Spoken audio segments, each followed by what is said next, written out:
All right, so hello and welcome. I'm back again. As promised, we are continuing this series on the DJI Osmo Pocket 3.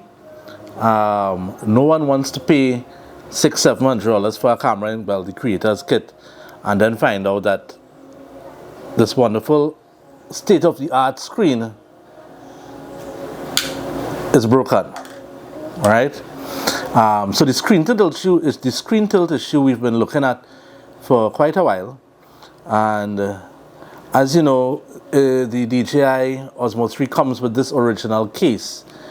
As I discussed the last time, this case is a bit weird in that when it goes in here, as you can see, that is where it stops, and you have to press it in. All right, so have a look. So it actually stops here because there are ridges in here, don't know how well you can see it, right here, that grab onto the Osmo, and it grabs onto the screen itself. That is where the highest pressure point is. So the thinking was that it is quite possible that the grabbing of the sides of this case onto the screen and then you having to take it out actually puts pressure on the screen, and whatever very sensitive mechanism there is there that flips the screen, keeps it open, and orients the video and so forth, that mechanism is damaged. All right, no one has said exactly what it is, if it is fixable. We do know DJI is honoring all claims on this, so that is fine. Now I just wanted to go back. Why reinvent the wheel? This is the case that came with the DJI, the original DJI. Hard. There's a silicone flap on it with a single button, and this case was pretty neat. All right, you could have had it slung anywhere with your lanyard, but with one hand, and have a look at it, with one hand you could have opened the clasp and taken it out. There are no grips in here. All right, it's very smooth. You put it in, it sits there, and you close it, and that is it. So this was actually ideal for one-handed operation. All right, as you can see here, I could take it out with one hand. All right, and to have gone from that, because this case is probably it's a little bit different, a little bit of a texture on it, but there still is the hard plastic on it. So there's a textured layer stuck on it, and then there's the kind of felt kind of layer inside. But these ridges seem to be the problem. I don't know if to try to grind them down, but if I grind them down and it becomes too loose, then if I hold this in my hand, the Osmo will fall out. So I understand the maths in that. So I therefore went and got myself one of these.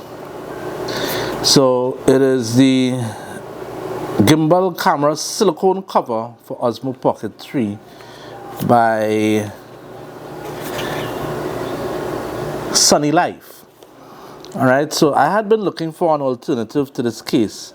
The case is good for bumps and this sort of thing, but when you have a $700 camera kit on you, I don't think you're going to be knocking it around too much. So I just knocked it, but that's some glass. So let's open Sunny Life's gimbal and see what there is to it.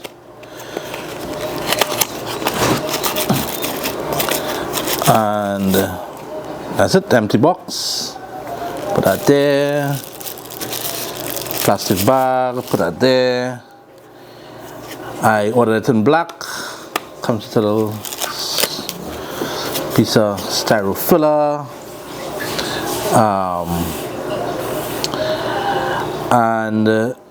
But now that I've bought this, I've been looking at the reviews, and it said that it is very tight. It doesn't have any clasp, but there, as you can see there's a kind of pattern, kind of jigsaw puzzle finish to it that you clip on. It isn't terribly secure because I could clip it on here and it fits, and if I pull it apart, it does come apart. But the main thing is that I want to protect the gimbal head. All right, and how do we do that? Oh, I now see what they're talking about. So you actually have to push this in Oh, it's not that bad. It is not that bad. You have a part that protects your screen, and the head is there firm. You want to take it out, you take out this, and you slide. Yep, there is a little bit of pressure on it, but the gimbal is steady. So I think just simply you just put it at an angle.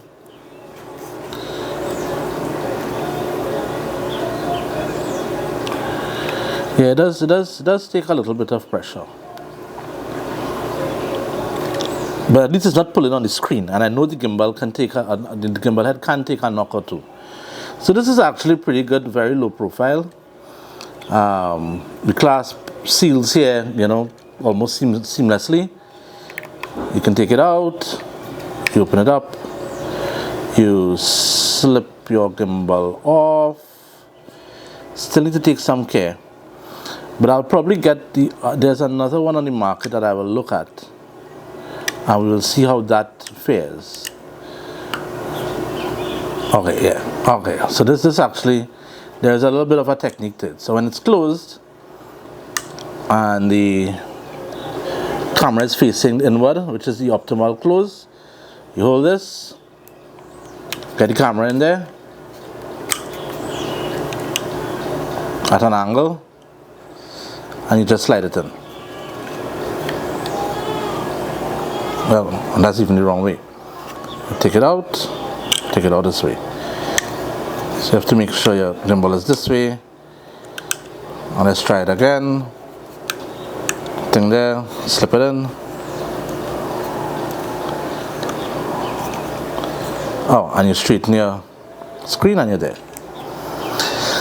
Does take a little bit of getting used to. But I think I will probably use this as my daily protector.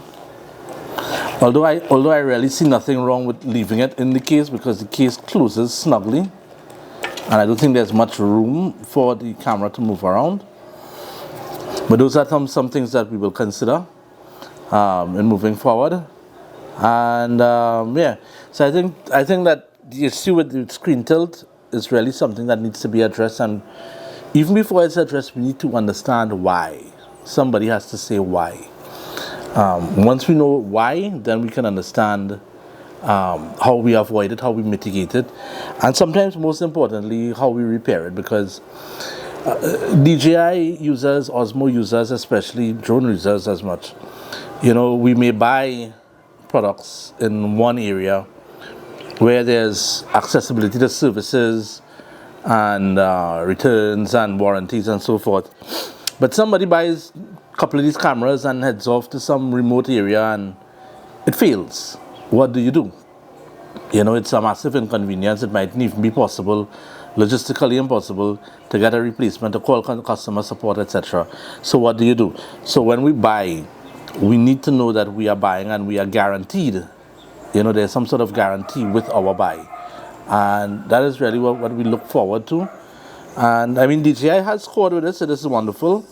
I'm pretty sure the next iteration of the Osmo Pocket, probably next 2 years or so, will give us improvements. But this is great. I have bought one, I support it, I endorse it. I don't know why there is that screen tilt issue, but like this video says, we're going to fix it. And how we're going to fix it? We're going to fix it by avoiding anything that puts pressure on the screen. Anything that puts pressure on the screen, that knocks the screen, that may introduce particles into the screen, anything that interferes with the screen mechanism, you avoid it. And like they say, prevention is better than cure. So with that being said, I hope that you don't have to go through a screen tilt issue, and drop me some notes in the comments as to what methods you have used to help yourself or to avoid the screen tilt issue. And if you're the guy who actually fixed the screen that one time, drop us a note, a video or something, and let us know how you fixed it, because it might be affecting, you know, 0.7% or 0.007%. But that is still too much to have to wait. These things were on pre-order. It came, and then some people within a handful of times using it had to be inconvenienced to go back to get a replacement. So I hope knock on something wood that the unit I got wasn't a first run, and that maybe whatever weaknesses that were there have been addressed. But yeah, so drop me a note, let me know how you're dealing with this, and until next time, we'll see you. Take care.